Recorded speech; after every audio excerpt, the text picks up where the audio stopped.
자, 오늘 본문 말씀 보겠습니다. 제가 댓글로는 맨 위에다 올려놨는데요. 자, 신명기입니다. 신명기 29장 27절부터 29절까지가 일단 메인 본문입니다. 성경을 여기저기 살펴볼 거예요.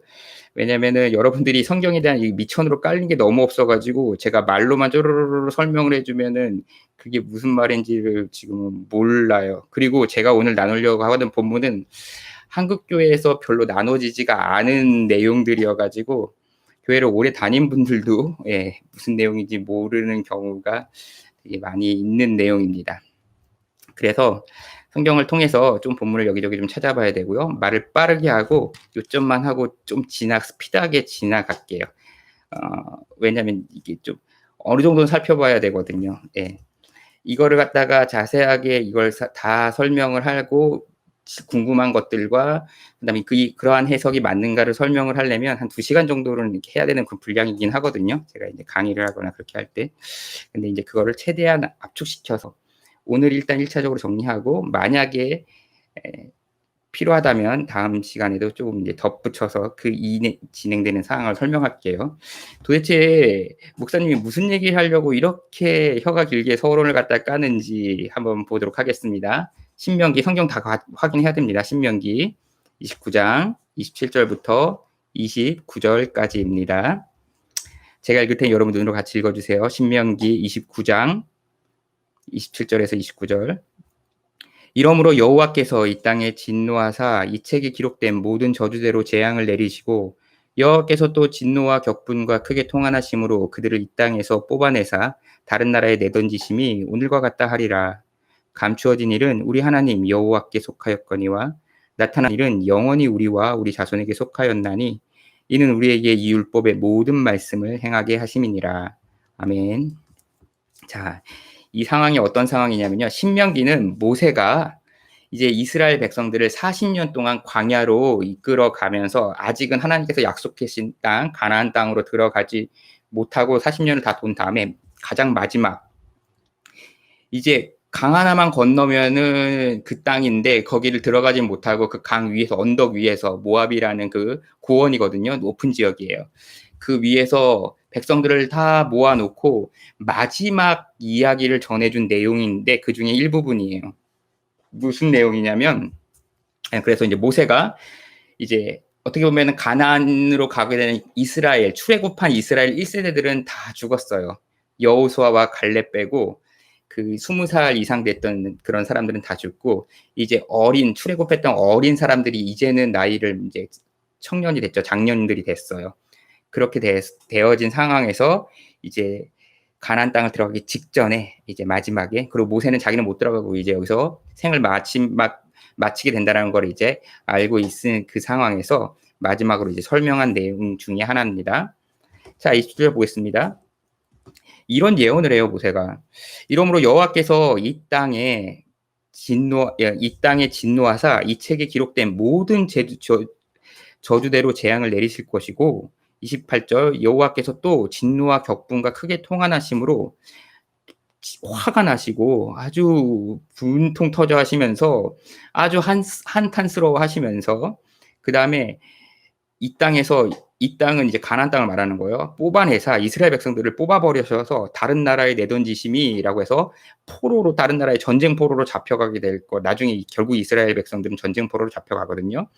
던져버리시는 것이 오늘과 같다 하리라 라고 하면서 너희가 이제 나중에 시간이 많이 지나면 너희들이 이스라엘 백성들이 바벨론으로 다른 나라로 포로로 잡혀가는 그때가 올 텐데 그때 포로로 잡혀간 다음에 이제 하나님 말씀을 보고 하나님께서 이렇게 분통 터져 하시면서 우리를 갖다가 이렇게 뽑아가지고 갖다 버려버리시는 이렇게 포로가 되게 하시는 것이 바로 오늘같이 이렇게 된 것이구나라고 너희가 인정하게 될 것이다라는 예언이에요. 미래에 있을 일에 대한. 자, 그러면서 29절 말합니다. 감추어진 일은 이라고 했습니다. 숨겨진 일, 아직 우리가 알지 못하는 일, 깨닫지 못한 일이 있는데 감추어진 일은 우리 하나님 여호와께 속하였거냐. 그건 하나님께서 그렇게 이룰 하나님의 뜻과 계획이 있으시다는 거예요. 아니와 나타난 일을, 이렇게 드러난 일, 역사로 이루어진 일, 우리가 접했고 경험했고 보고 있는 일들, 나타난 드러난 일은 역사에서 지금 실현되고 있는 현재의 이런 상황들은 영원히 우리와 우리 자손에게 속하였나니 우리 이스라엘 민족들에게 이것이 속해져 있는 거다. 우리가 이것이 이루어질 일들이다. 이는 우리에게 이 율법의 모든 말씀을 행하게 하심이라. 이것이 바로 율법에 기록되어 있던 모든 일들이 일어나게 되는 것이다 라고 말하면서 율법에 무언가 기록이 되어져 있는데 그 일들이 예언처럼 모두 다 지금 일어났다. 그런데 그것은 하나님의 뜻 안에 감추어져 있었던 건데 우리가 이 현실의 역사 속에서 이것을 경험하고 있다라고 나중에 오늘과 같다라고 얘기를 하게 될 거라는 거예요. 모세가 죽기 전에 마지막에 이 예언을 해줘요. 그래서 오늘 설교의 제목이 감추어진 일이 그러면 무엇이고 그렇게 나타나는 일이 무엇인가, 그게 이제 제목이거든요. 자, 그 내용이 성경에 쫙 기록이 되어져 있어요. 신명기에도 기록되어져 있는데 이 신명기에 있는 내용이 레위기에서부터 기록되어져 있어요. 그래서 제가 예전에 레위기를 출애굽기까지 마치고 이제 레위기에 대한 내용들을 좀 어느 정도 설명해주고 내육에 대한 내용도 좀 킵을 여러분들이 해놓고 그 다음에 몇 가지 더 사항들을 더 이스라엘의 역사의 스토리들을 안 다음에 이걸 설명을 해드리는 게 맞는 수순이긴 한데 그때까지 되려면 굉장히 오랜 기간이 걸려요. 그리고 지금 상황에서 솔직히 말하면 저도 인도로 언제 돌아갈 수 있을지 기약할 수 없는 그런 상황이고 이런 거에 대한 설명이나 이런 것들은 제가 보기에는 성경에서 굉장히 중심에 갇혀 있는 굉장히 핵심 내용에 속하는데 이것에 대한 설명이나 가르침을 저는 제가 40년 넘게 교회 다니면서 40년 정도 교회 다니면서 배운 적이 없어요. 들어본 적도 없고요. 예. 그리고 그래서 너무나 궁금하고 해서 신학교를 가서 다른 학교를 찾아다닌 이유가 이 선생님한테도 배워보고 저 선생님한테도 배우고 저 선생님한테도 배워보려고 여러 학교들을 갔다가 가서 배워보고 그리고 그들의 신학 서적들이나 이런 걸 봤는데 솔직히 말하면 설명해 주는 거를 잘 못 찾았어요. 그랬더니 다른 사람은 아무도 모르는데 이건 나만 해석한 거야 라는 걸 여러분들한테 뭐 이렇게 한다는 게 아니고 하여튼 이런 내용이 있는 게 생각보다 본문이 이렇게 버젓이 기록이 되어져 있고 많이 읽혔음에도 성경이 누구나 다 신앙이 열심인 사람들 많이 읽음에도 불구하고 또한 각 교회 강단마다 설교가 되어짐에도 불구하고 잘 알려지지 않은, 별로 다뤄지지 않은 그런 이제 본문이에요. 예, 그리고 그것의 진정한 의미가 뭔지 잘 모르는 그거를 제가 이제 짧은 시간 한 30분 안쪽에 여러분들에게 설명해 드리는 건 솔직히 말하면 좀 불가능하긴 하고요. 아주 핵심만 일단은 설명을 드릴게요. 자, 이 감추어진 일, 나타난 일, 그것이 이제 무엇이냐면요. 여러분들이 이제 성경을 이제 찾아봐야 되는데, 신명기 29장, 같은 장이에요. 신명기 29장,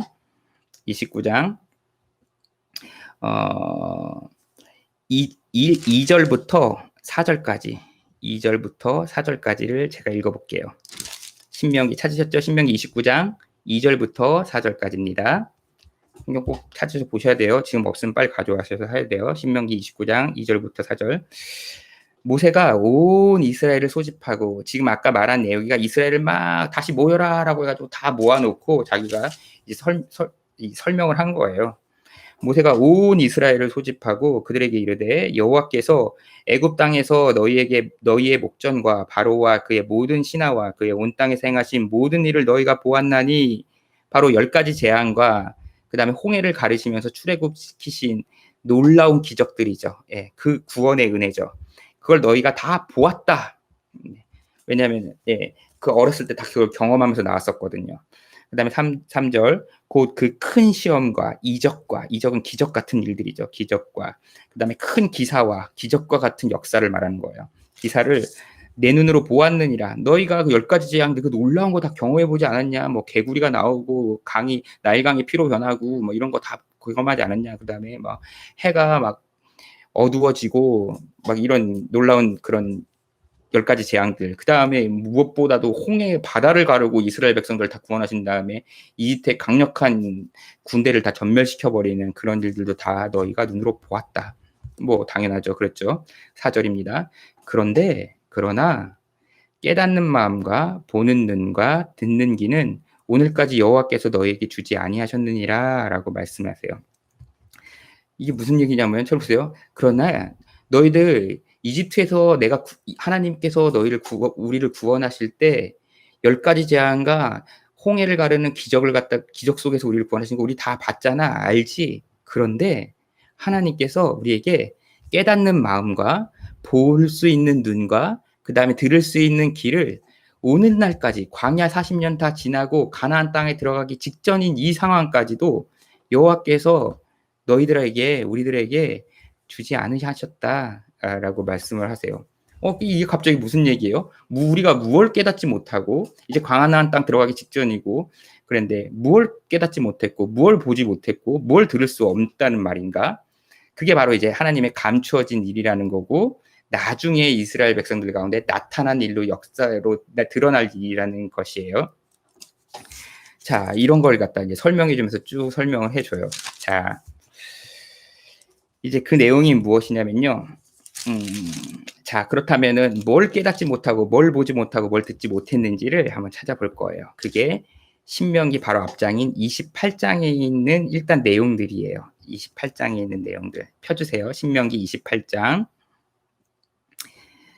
일단 1절부터 7절까지 신명기 28장 1절부터 7절까지 일단은 이건 굉장히 저는 어렸을 때 부흥회 할 때마다 들어봤던 부흥회를 한 3번 정도 하면 한 번은 이 본문으로 설교를 들었던 그런 내용이거든요.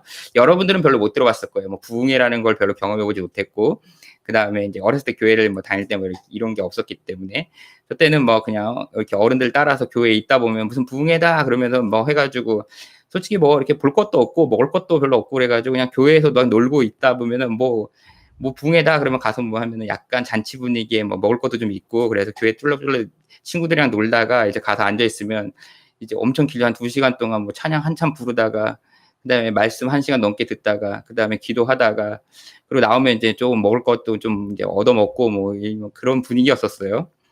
그때 이제 한 부흥회를 한 3번 정도 하면 한 번은 이 본문으로 설교를 갖다 들었었던 것 같아요. 그게 뭐냐면 신명기 28장 1절부터 7절까지 를 제가 읽어볼 테니 여러분들도 같이 읽어주세요. 신명기 28장 1절부터 7절까지 내가 삼가 자 하나님의 말씀입니다. 하나님께서 우리를 이렇게 축복을 하십니다. 라는 말씀이에요. 내가 삼가 하나님 여호와의 말씀을 삼가 듣고 내가 오늘 내게 명령하는 그의 모든 명령을 지켜 행하면 하나님의 말씀을 우리가 지켜서 행한다면 너희가 행하면 내 하나님 여호와께서 너를 세계 모든 민족에 뛰어나게 하실 것이며 여러분들이 하나님 말씀을 열심히 듣고 교회도 열심히 다니고 예배도 열심히 드리고 하나님의 말씀 잘 지킨다면 여러분 세상에서 뛰어난 인재가 될 것입니다. 이제 이런 얘기죠. 그래서 2절 내가 내 하나님 여호와의 말씀을 청종하면 잘 기울여서 들으면 이 모든 복이 이제 앞으로 내가 말하고 있는 모든 복이 너한테 있을 거야. 너에게 임하며 내게 이른 일이니 자 어떤 복일까요? 3절 보겠습니다. 성읍에서도 복을 받고 들에서도 복을 받을 것이며 성읍은 사람 사는 곳, 들은 밖에서 일하는 곳 어디에든지 복이 있을 것이다. 자 4절입니다. 내 몸의 자녀와 내 토지의 소산과 자식들에게도 복이 될 것이고 그 다음에 내가 일하는 영업장에서도 토지에서도 땅들에서도 풍년이 일어날 것이고 내 짐승의 새끼와 내가 가지고 있는 그런 소나 양들이 자식 새끼들도 잘 낳을 것이고 짐승의 새끼와 소와 양의 새끼가 복을 받을 것이며 자 5절입니다.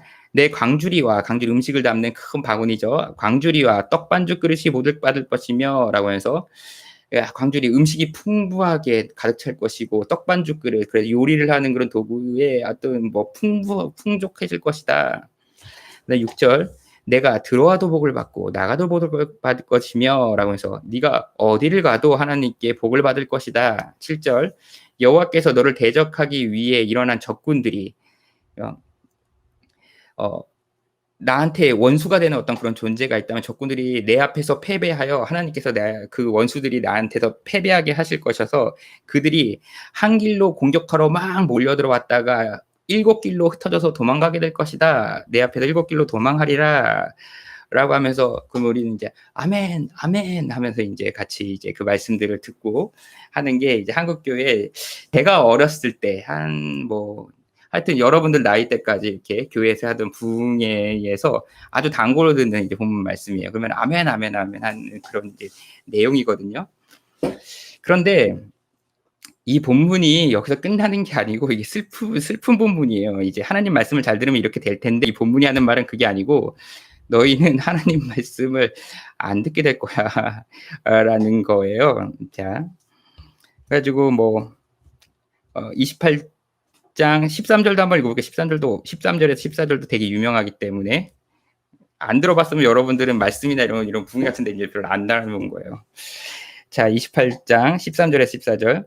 여호와께서 너를 머리가 되고 하나님 말씀 잘 지키고 잘 따르면 여호와께서 너를 머리가 되고 꼬리가 되지 않게 하시며 위에만 있고 아래에 있지 않게 하시리니 너희가 뭐 정교에서 아주 순위권 안에 놀면서 좋은 대학에 들어가고 뭐 이런 말이죠. 하시리니 오직 너는 내가 오늘 내게 명령하는 내 하나님 여호와의 명령을 잘 듣고 지켜서 행하며 14절 내가 오늘 너희에게 명령하는 그 말씀을 떠나 좌로나 우로나 치우치지 아니하고 하나님 말씀을 그 중심을 바로잡고 있고 어디든지 휘둘리지 말고 중심을 잘 잡고 그 말씀의 그 본뜻 안에 머물면 고 다른 신을 따라도 옮기지 아니하면 이런 일들이 너에게 있을 것이다. 이런 복을 받게 될 거야. 아멘 하는 게 이제 이 말씀이에요. 맞아요. 아멘인 말씀이에요.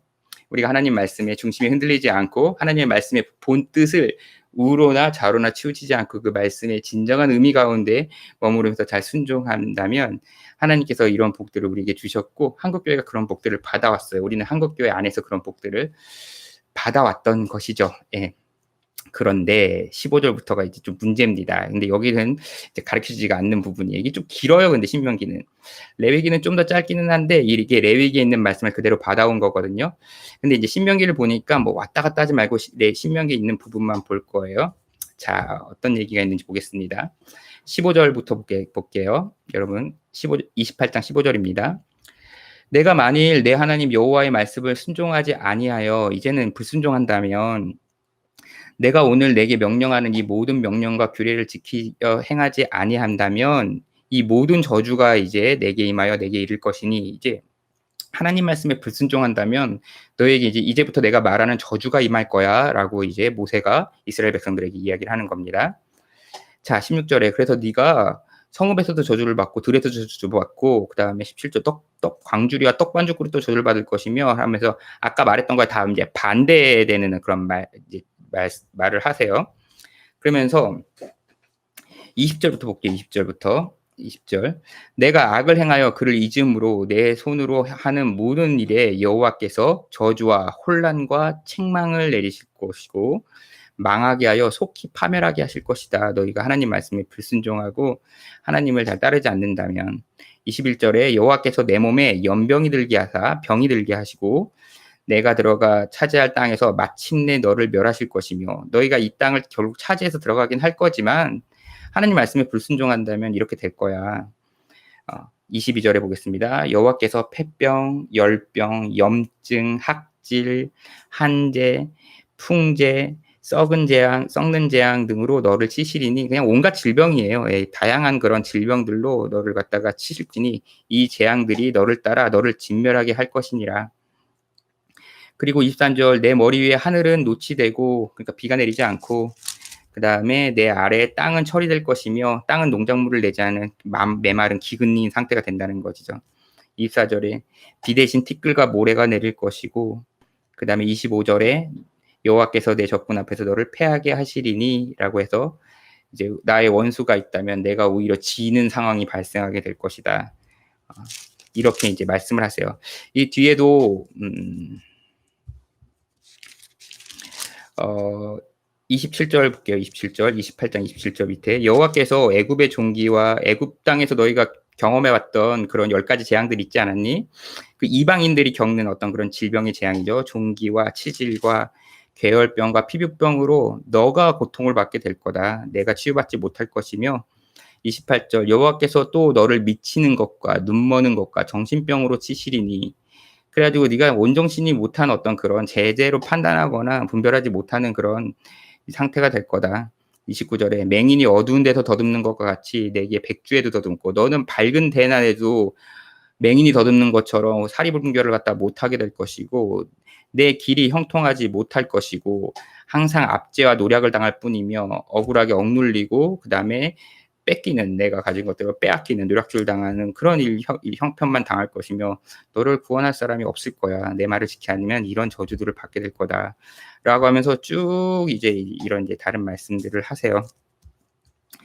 자, 그리고 너무 이제 분량이 많으니까 제가 한두 구절만 더 읽을게요. 46절입니다. 46절, 28장 46절. 이 모든 저주가 너와 내 자손에게 영원히 있어 표징과 훈계가 되리라. 이러한 저주가 너와 우리와 그다음에 너 이스라엘 백성과 이스라엘 백성들의 자손들에게 있을 것이고 영원히 하나님 말씀 순종하지 않는다면 이렇게 영원히 있을 것이고 이것이 표징, 증거가 될 것이다. 표가 될 것이다. 이런 일이 있으면 너희가 지금 어떤 상태인지를 깨달아라는 증거가 될 것이고 표가 될 것이고 그다음에 훈계, 이거 내가 너희들 돌이키라고 이렇게 지금 하는 거야 라는 걸 깨달아야 된다. 훈계가 되리라 라고 말씀을 하세요. 47절입니다. 바로 이어진 47절. 내가 모든 것이 풍족하여도 기쁨과 즐거운 마음으로 내 하나님 여호와를 섬기지 아니함으로 말미암아 라고 말씀하시면서 이제 그런 어떤 이스라엘 백성들이 하나님 말씀을 순종하지 않고 그다음에 우상을 숭배하고 했을 때 이제 이런 저주들을 받게 될 것인데, 그리고 그 내용 중에 이런 설명도 덧붙여 주세요. 모세가 덧붙여줍니다. 47절. 내가 모든 것에 풍족하여도 기쁨과 즐거운 마음으로 내 하나님 여호와를 섬기지 아니함으로 말미암아 이런 일들이 있을 거다라고 합니다. 그래서 하나님께서 풍족하게 주셨고 그럼에도 불구하고 부족하지 않게 주셨음에도 불구하고 기쁜 마음이 없고 즐거운 마음 없이 하나님 앞에 나아가지 않고 하나님을 섬기지 않는다면 너희가 결국은 이렇게 이제 멸망하는 어떤 그런 것들을 이제 받게 될 것이다. 그리고 이 마지막에 이런 재앙들의 이제 마지막이 어떠냐면 이제 레위기에 이제 동일한 내용이 있는데 레위기는 점차적으로 이제 그 징계의 수위가 높아져요. 점점점 높아져요. 신명기는 그냥 쭉 나열해 놨을 뿐이기는 해요. 근데 내용이나 그 흐름은 이제 같은 맥락이긴 해요. 결국 마지막에는 어떻게 될 것이냐면 굉장히 끔찍한 일이 일어나요. 28장 이제 이게 28장 53절부터예요. 53절부터. 28장 53절부터 보고 있죠? 이제 읽겠습니다. 내가 적군에게 애워싸이고 이제 마지막 이스라엘 멸망할 때예요. 이스라엘 역사 가운데 이게 그대로 일어났어요. 그리고 그 내용도 성경에 기록되어져 있어요. 근데 그걸 지금 찾아보진 않을 거예요. 너무 많이 찾아봐야 되기 때문에 그냥 이 내용이 예언이 이렇게 되어져 있었다는 거예요. 뭐라고 이어져 있냐면 53절. 내가 적군에게 애워싸이고 맹렬한 공격을 받아 곤란을 당하게 될 것인데 당함으로 내 하나님 여호와께서 내게 주신 자녀 곧 내 몸의 소생을 너희가 난 자녀를 그 살을 먹을 것이다. 왜냐면은 이게 공성전을 해가지고 갇혀버리게 해서 오랫동안 전쟁을 하게 되면 안에 먹을 게 없기 때문에 굶게 되죠. 그리고 이게 굶주림이 길어지게 되면 사람이 제정신이 아니게 되나 봐요. 그래서 자기보다 약한 존재, 그러니까 자녀라고 할지라도 잡아먹는 게 성경에도 기록돼 있고 이런 역사 가운데 그런 여러 가지 전쟁 기록이라든지 다양한 문화권에서 이런 기록들은 심심치 않게 발견돼요. 예, 최근까지도 있었었어요. 그래서 굶주림이 극한이 되면 자녀까지도 이렇게 잡아먹는 그런 일들이 있을 것이다. 54절 볼게요. 굉장히 이거 디테일하게 묘사해 주세요. 54절. 너희 중에 온유하고 연약한 남자까지도 너희 중에서 유한 성격을 가진 남자라고 하더라도 그 형제와 그의 품의 아내와 그의 남은 자녀를 미운 눈으로 바라보며 이제 너무나 굶주림이 심하고 급격한 스트레스 가운데에서 아내나 형제나 자녀들까지도 아주 밉게 보일 것이며 55절에 자기가 먹는 그 자녀의 살을 그중 누구에게든지 주지 아니하리니 그래가지고 이거는 내 거야 라고 하면서 자기 자녀를 잡아먹으면서도 뺏기지 않으려고 아주 원수처럼 형제나 아내나 뭐 이렇게 하면서 그렇게 할 거다라고 해요. 그 다음에 56절은요. 56절에 너희 중에 온유하고 연약한 부녀 곧 온유하고 연약하여 자기 발바닥으로 땅을 밟아보지도 아니하던 자라도 라고 해서 이제 유하고 그 다음에 아주 연약한 여자라고 할지라도 그래서 너무 귀족이고 너무 귀하게 자라가지고 땅 한번 안 밟아보고 그렇게 자란 사람이라고 할지라도 자기 품에 56절 중반 후반 자기 품에 남편과 자기 자녀를 미운 눈으로 바라보며 남편이나 자녀들을 이제 너무 극심한 스트레스와 배고픔과 그런 그 가운데에서 전쟁의 공포 가운데에서 바라보며 57절에 자기 다리 사이에 나온 태와 자기가 낳은 어린 자식을 남몰래 먹으리니라고 해 가지고 몰래 이제 자기가 낳은 자녀를 갖다가 이제 어린아이를 갖다가 너무나 극심한 굶주림에 이게 먹으면 뺏기니까 혼자 몰래 숨어 가지고 이제 잡아먹는다는 거예요. 남몰래 먹으리니 이는 내 적군이 내 생명을 에워싸고 맹렬히 쳐서 곤란하게 함으로 아무것도 얻지 못함이니라. 먹을 게 없어 가지고 굶주려서 너희가 이런 짓까지 하게 될 거야. 이런 처참한 밑바닥까지도 치게 될 거야라는 게 예언이 이제 되어져 있는 거예요. 너희들의 저주가 얼마나 극심해지는지 마지막에는 그 재앙의 끝이 이 정도의 처참한 지경까지도 가게 될 거야라는 게 이제 성경에 기록되어진 내용이에요.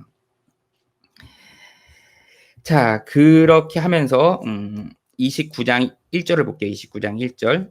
29장 1절. 호렙에서 이스라엘 자손과 세우신 언약 외에 여호와께서 모세에게 명령하여 모압 땅에서 그들과 세우신 언약의 말씀은 이러하니라라고 하면서 이 말이 일단락이 되는 거예요. 이거는 단락 장절 구분은 이제 후대에 이제 어떤 이제 학자들이 이제 정리를 한 건데요.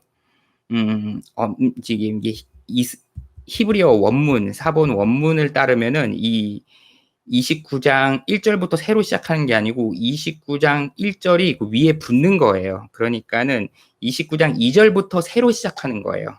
29장 2절부터 새로 시작하는 거고 29장 1절은 위에 28장에 붙는 거예요. 문단 구분이 그런 식으로 돼 있어요. 그러니까 여태까지 말한 너희가 하나님 말씀 잘 순종하면은 복을 받을 거야.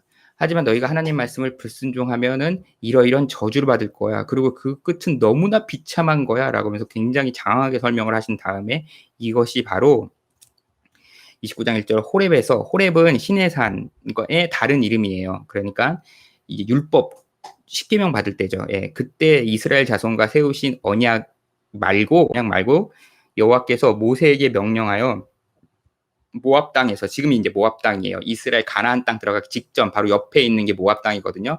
거기서 내려다보면서 이스라엘 백성들에게 전해준 내용인데 모압 땅에서 그들과 세우신 언약의 말씀이다라고 하면서 딱 마치는 거예요. 그리고 이제 2절부터 새로 시작한 내용이 하지만 너희들은 하나님의 놀라운 기적들을 보았지. 하지만 너희는 아직도 깨닫고 보고 듣는 눈이나 귀가 없어.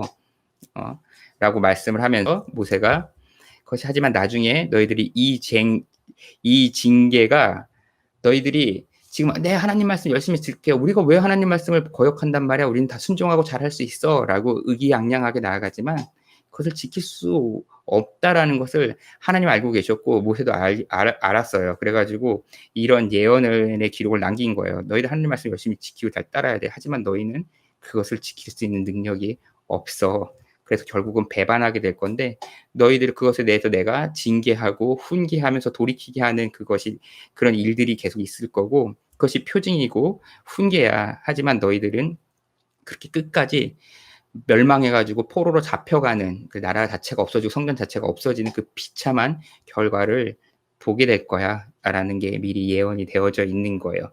정말 이게 예언으로 이렇게 되어져 있는지까지는 이게 신명기 이후로 계속 설명하고 있어서 그냥 쭉 읽어보면 되는데 내용이 너무 많으니까 그거는 다음에 기회가 되면 이제 보도록 하고 결국은 신명기 이 뒷부분에 있는 기록된 내용은 이걸 하세요 저걸 하세요라는 어떤 그런 내용이 아니고 이스라엘 백성들이 결국은 이 말씀을 하나님 말씀을 순종하지 못할 거란 얘기예요. 그러니까 우리가 부흥회 때 들었던 제가 어렸을 때 부흥회 때 들었던 하나님 말씀을 순종하십시오라고 해서 아멘 하면서 따라갔던 것들은 지금의 이스라엘의 심정들과 같은 거죠. 우리가 왜요? 우리는 하나님 말씀 열심히 지키고 잘 따를 수 있어요. 그렇게 할 거예요. 라고 했지만 결국은 그들이 자신의 능력으로는 하나님의 말씀을 따르지 못하는 그런 비참한 역사들 갖다가 스스로 볼 수밖에 없었죠. 증명했어요. 그래서 하나님께서 그것이 숨겨진 너희는 알지 못한다. 너희들의 부족함을, 너희들의 죄인임을 알지 못한다. 하지만 이것이 나타나게 될 것이다. 나타난 일. 이거 역사 가운데 실현될 것이다. 그리고 너희가 포로로 잡혀가고 나서야 이것이 오늘날의 바로 일이구나라고 하면서 이 말씀을 기억하게 될 것이다 라고 말씀을 하세요. 하지만 지금 시대에는 이걸 기억하는 게 아니고 이 말씀이 무슨 내용인지조차도 모르죠.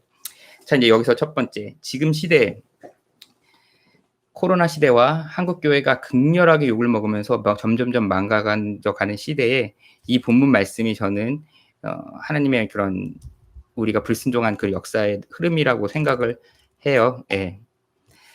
자, 일단 첫 번째, 이거는 이스라엘의 역사지 지금 시대의 역사를 그렇게 대비시키는 거는 무리한 해석이지 않습니까? 아닐 수도 있지 않나요? 라고 말할 수 있지만, 바울이 고린도전서 10장 쪽에 보면은 이런 이스라엘의 광야 생활에서 결국은 가나안 1세대들이 멸망한 걸 가지고 이것은 너희들을 깨우치게 한 본보기로 보여주는 거다라고 하면서, 구약에 있었던 이스라엘의 역사가 단순히 과거에 있었던 이스라엘의 역사로 끝나는 것이 아니라 지금 시대를 살고 있는 우리들에게 그것을 미리 보여주고 비춰주는 교훈의 역할을 하고 있는 것이에요. 그렇기 때문에 이 말씀이 아주 문자 그대로 다 적용되지 않는다고 하더라도 큰 그 문맥의 흐름은 우리들에게 적용할 수 있는 그런 내용들이 이스라엘의 역사 가운데 담겨 있다고 봐야 되죠. 그리고 우리는 지금 시대는 과학의 시대고, 그렇기 때문에 성경 말씀의 그 초자연적이거나 하나님의 영적인 메시지나 이런 것들을 등한시하는 경우가 많아요. 네. 믿는 자들조차도 그래요. 하지만 하나님께서는 지금도 살아계시고 역사하시고 하나님께서 이 세상을 모든 걸 다스리시는 주권자라는 걸 우리가 인정한다면, 지금의 이런 코로나 사태라든지 한국교회의 일방적인 이런 무너져 내리는 이런 모습들이 하나님께서 깨닫게 하시기 위한 안타까운 마음을 가지고 징계하시고 있는 그런 상황이라고 생각을 해요. 자, 그런데 우리가 한 개인의 어떤 죄에 대한 회개와 이런 것이 아니고 우리는 연합체예요. 자, 만약에 우리가 미국과 어떤 그런 국교 간의 그런 계약을 갖다가 성립하면, 그건 나는 반대를 했을지언정 난 대한민국 국민으로서 그거에 대한 영향력을 받아요. 예. 아니면 뭐 중국과 우리나라가 전쟁을 갖다 하게 되면 나는 중국을 좋아하고 싸울 의도가 없다고 하더라도 그건 국가 간의 전쟁으로 난 그 가운데에서 이제 영향력을 받게 돼요. 그러는 것처럼 우리는 국가에서 벗어날 수 없고 한국 교회라는 그 교회의 틀 안에서도 이제 교인으로서도 이제 벗어날 수 없는 공동체성을 가지고 있어요. 그렇기 때문에 그 영향력을 받는데, 그렇기 때문에 한 개인의 문제가 아니에요. 한국 교회는 스스로가 문제가 없다고 생각하는 사람들이 되게 많이 있어요. 그리고 이 상황들을 잘 지혜롭게 극복해 나가야 된다라고 생각을 하는 것 같아요. 근데 한국 교회는 하나님 앞에 무수한 문제들을 가지고 그것이 너무나 명명백백하게 드러나는 그 역사들을 갖다가 최근 많이 경험을 한 거예요. 그 안에 골마져 있었던 것들, 감춰져 있었던 것들이 점점 드러났던 거죠. 그리고 누구도 빼도 박도 못할 만큼 이제는 드러나 버리고 만 거예요. 한국교회는 뭐 공식적으로는 일제시대 때 신사참배를 하면서 한국교회에 아주 여러 위인들이 있으면서 우리는 잘하고 있어, 우리는 의로운 신앙의 그런 선조들의 본을 받아 나가야 돼라고 하는, 그렇게 주장하는 그런 분들도 많이 있는데, 한국교회는 공식적으로 신사참배를 갖다가 사인을 한 거예요. 승인을 한 거예요. 그리고 그것이 끝나고 난 다음에 우리는 공식적으로 신사참배가 잘못된 겁니다, 하나님 앞에 회개합니다라는 공식적인 회개나 선언을 하거나 기록으로 남기지 못했어요. 공식 문서에 한국교회 자체가. 그러는 것처럼 우리는 공식적으로 우상숭배나 이런 것들을 갖다가 그냥 모르는 척하고 지나온 그런 교회의 역사를 가지고 있기도 하고요. 그 다음에 그 안에 있는 수많은 성적인 문제와 그런 목사들의 어떤 재정적인 비리와, 그 다음에 한국교회 성도들도 전부 다 자기의 그런 기복적인 신앙, 자기의 복받기 위한 신앙으로 나아가는 모습, 그 다음에 아주 이기적인 어떤 그런 개교회주의들, 선한 모습들도 많이 있지만 그 안에 내재해 있는 정말로 하나님을 이용해 먹어서 자기의 그런 경제적인 부를 얻으려고 하는 그런 욕심들로 가득한, 욕망으로 가득 차고 그 정치적인 어떤 그런 기득권으로 지키려고 하는 사람들이 많아요. 연세가 많으신 분들 중에 이제 정치적으로 이제 우파적인 그런 경향을 많이 띠는 이유는 뭐냐면, 이제 제한된 그런 정보들을 갖다가 얻는 경우도 있지만 그분들은 성실하게 노력을 한 건 분명해요. 그리고 땅들을 많이 갖게 됐죠. 부동산들을 많이 가지게 된 분들 같은 경우에는 지금 정권을 반대하는 게 좋아요. 지금 정권은 부를 이제 기본적으로 사회주의 정책으로 이제 부를 분배하려고 하거든요. 근데 내가 가진 내 거를 갖다가 이렇게 그 가치가 떨어져 나가는 걸 갖다가 나누게 되는 걸 싫어하거든요.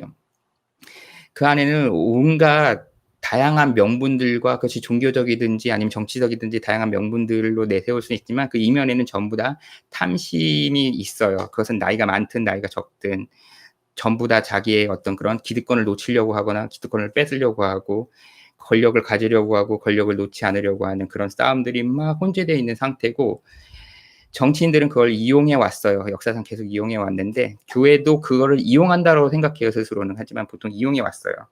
옛날에 교황 중세 시대에 교황이 세속 권력으로 있었던 적도 있었지만 정치인들이 그 교황이나 교회를 갖다 키우면서 이용해 먹은 그런 의미들이 되게 많이 있어요. 그런 역사들까지 다 나누기에는 너무나 많은 시간들이 걸리고 여러분들이 역사에 대한 전반적인 이해를 해야 되지만 교회는 항상 정치와 함께 연결되고 이용되어지는 어떤 그런 역사들을 가지고 있어요.